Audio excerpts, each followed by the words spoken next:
I'm Doug Wallerman. This is my beautiful wife, Amanda. And we have been farming in my family for close to 100 years. We have Charlie, who's 12, and Maddie, who's 11. Both adopted. Same birth mother, different fathers, but They both love sports. They love the farm.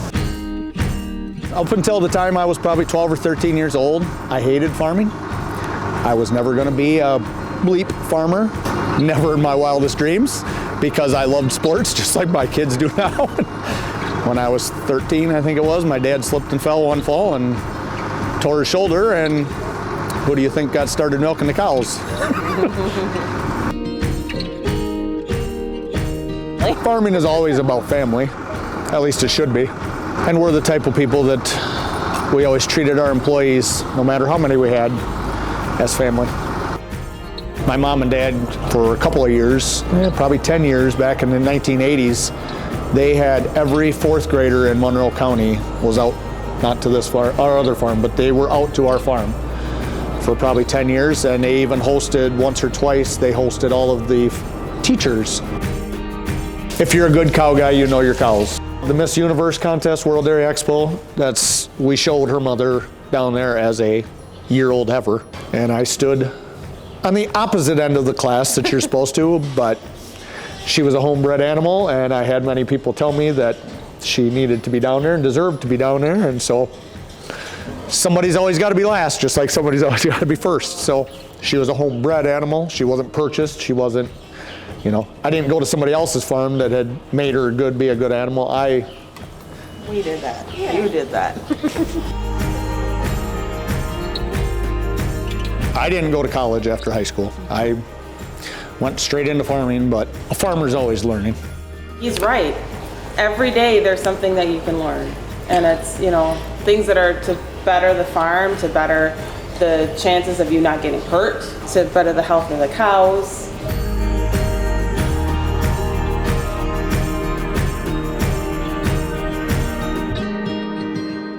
On this farm, I'll always say the activity collars that we have, it's basically a giant necklace for the cow, and it tracks her rumination, so how many times a day she chews her cud, and then her activity, so that we can see when they're in heat, needing to be bred. It's a Fitbit for a cow. Yes, that's how people who don't know dairy farming attribute it to, yes. When the collar was first put on, which was February 13th, so this is all of her daily activity. And so you see the little baby carriage, that's when she had a baby. And now the little doctor bag, that tells me that she's not feeling well. She needs to see the doctor, in other words.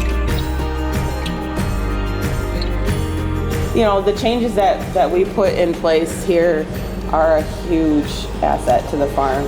Just opening things up and creating light on the one end where there was just darkness and dungeon. We basically tore both walls off the side of the barn. Yep. And poured a 4-foot high cement wall all the way along, and on this side, and there's a curtain there that will be lowered in the summertime to let more air in. I was never a tractor guy. I love driving a tractor on a beautiful spring day or cutting hay or whatever it is. I love doing that as much as the next guy. And that's why I say it's okay that I'm selling the farm, because I'm not a good crop farmer anyhow. So knowing that we tried and did a good job and made it a good farm, I guess, while we were here.